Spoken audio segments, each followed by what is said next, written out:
Hey, what's going on, radio nerds? So I just wanted to kind of do a quick video here because I had a lot of questions, a lot of people asking me things, both personally and radios and professional. And a lot of them are focused on like this EMP stuff. Yeah, an EMP attack, and if we get a nuke, because Russia's got nukes, China's got nukes, Iran's got nukes. You know, what would happen? What would it look like? Are my radios protected? How many garbage cans do I need?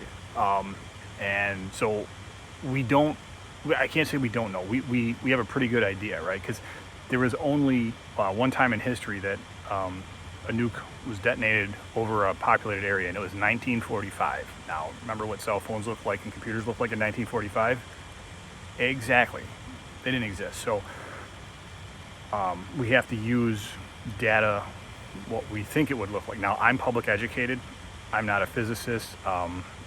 So I have to just read papers and look at studies that people who are physicists and do have doctor in front of their name and PhD after their name, what they say.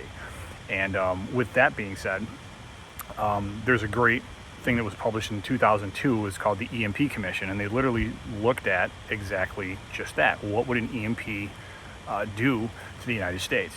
Now, this thing's long. It's got a ton of stuff in it, so if I'm not going to cover it all, but if there's something specific that you guys want to know, for example, like let's say radios or cars don't do it for you, but your thing is railroad crossings, you're like, man, you know what? Railroad crossings are awesome. If you want to know what effects EMP has on a railroad crossing, it's in there. So go ahead. It's empcommission.org, or if you just search in your favorite search engine for EMP Commission, it's going to come right up. You won't have any issue finding it. But yeah, check that out. I'm just going to go over a couple of the things in here. So for example, looking at radios, they did EMP simulation tests on radio equipment, vehicles, pretty much everything. So they took a variety of mobile radios that are most commonly used. So you probably had your Kenwoods in there, you had your Motorola's in there. I'm not sure if Baofeng or one of those, maybe some Yaesus, I don't know, the more common ones. We don't know what brands they were. We just know that they tested common radios. So Kenwood, Motorola, Harris probably are definitely in that group. They did both handhelds. They did both like mobile rigs. And they did them where they were stored, which means didn't have a battery in it. It was sitting on a shelf, or the radio was sitting on a shelf with no antenna, connected to it, not connected to a power supply. They did them where they were dormant, meaning that they were all hooked up. They just weren't turned on. They were in the vehicle with the antenna screwed into it, but they were off. And then they did them when they were on. So they tested them three ways. In that case, they've done other tests on these, but even consistent with the older tests, none of the radios showed any damage with the EMP fields of up to 50,000 volts per meter. Some of them experience what they say latching. Now, I don't know what latching is, but it can't be too serious because all they had to do was turn the radio off and turn it back on again, and everything went back to normal. So do you need to put all these radios in garbage cans and in Faraday bags or bury them ground in a lead box? Probably not. Evidence shows that there is no effects. Now, they do note that if your repeater systems, your communication systems, you have computers running stuff like CAD, or like if you have an AvTech console at the dispatch, that's going to have an issue.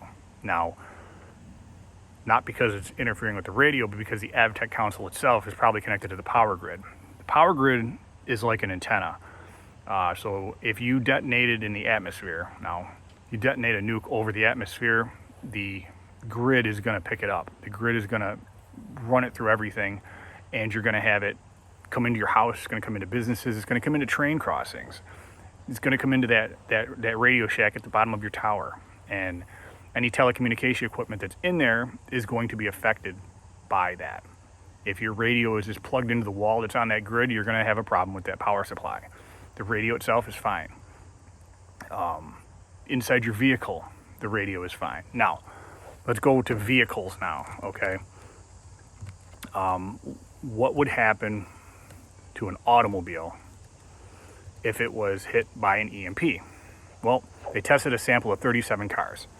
They ranged from 1986 until 2002. The reason they did that was because Certain cars have, equipment in them that's from like 86, right? Maybe the wiper motor or something like that. And they're looking for any anomaly. If the hubcap fell off while they were doing this test, that would be an anomaly because the hubcap was on there, right?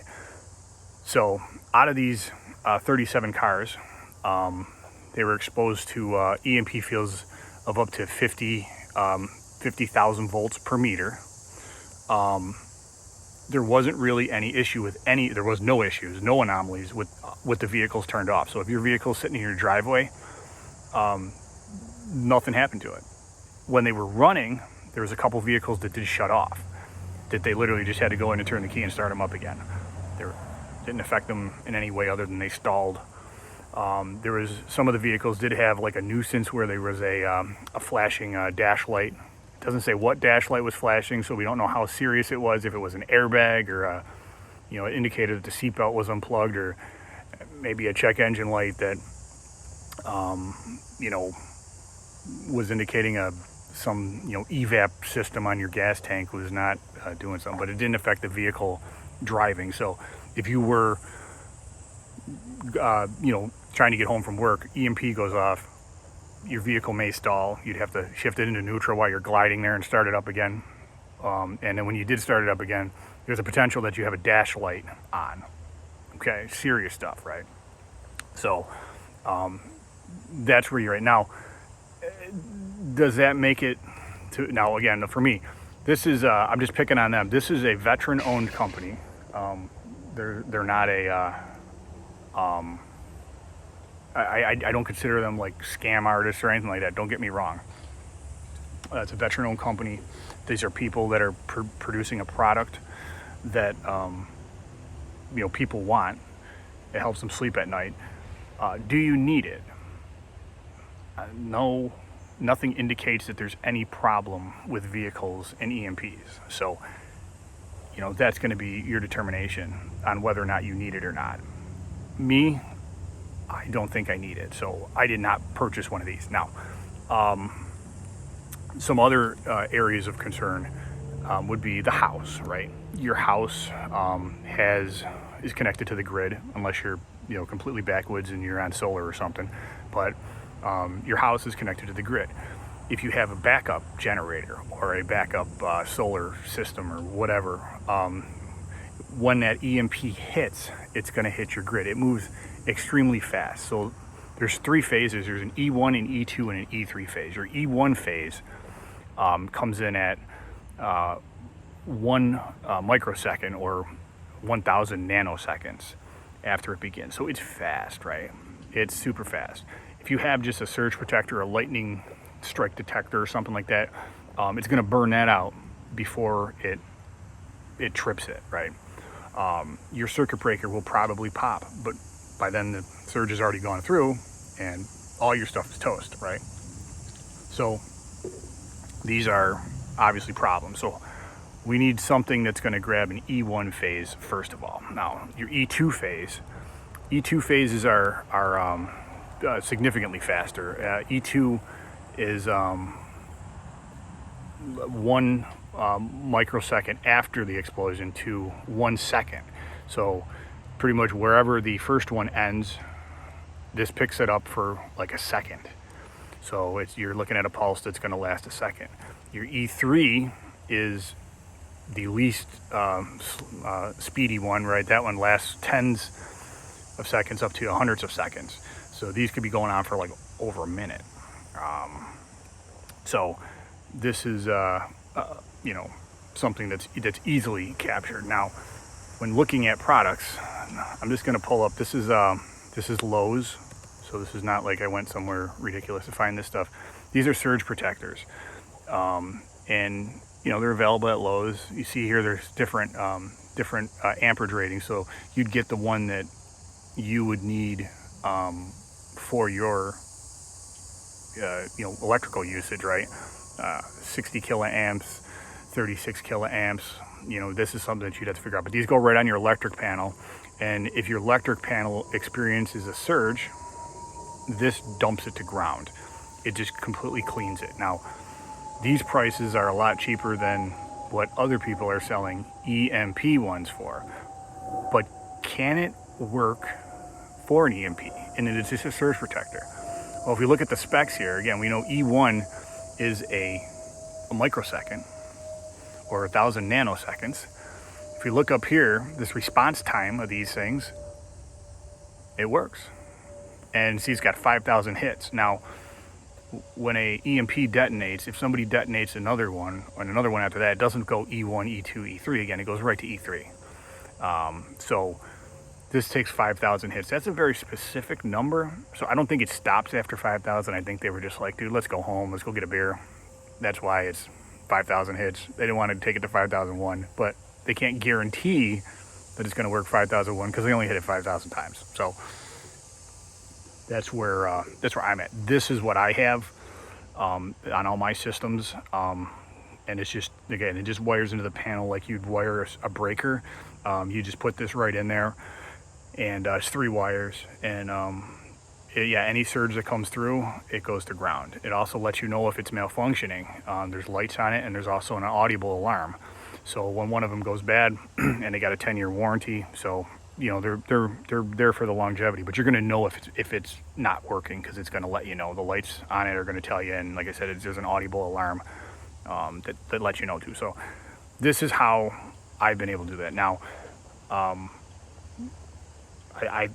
there's not really a whole lot more that I'm going to go into here, just because it doesn't really affect me. I'm pretty sure that if you have an EMP that goes off, traffic's going to be at a halt, not because of the cars not working, just because there's going to be no red lights. Think about any natural disaster, any storm, right? Now, as far as EMP goes and a nuke and all this stuff, I think that's the least likely, I mean, just ridiculously far-fetched thing that could possibly happen, because you got to think about the process, right? You got to enrich this uranium. You got to get uranium. You got to enrich the uranium. Once you enrich the uranium, now you have to have a fuel or something, right? A gasoline is not a bomb until you make it a bomb. You can't blow up a propane tank unless you got propane, right? You got to have something else. So you got to have that fuel that's going to create that reaction that's going to make the bomb go off.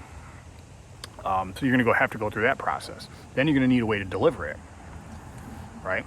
So you're going to have to deliver it somehow, whether it's an ICBM, a rocket, right? So this is all just to shut down a power grid. Why don't you just have a hacker shut it down that way? This commission also found that there's like they said there are 55,000 substations in the United States, and I believe they found like Russian malware on like 12 of them. And I think you only need like 5 of them or something to knock out the entire grid.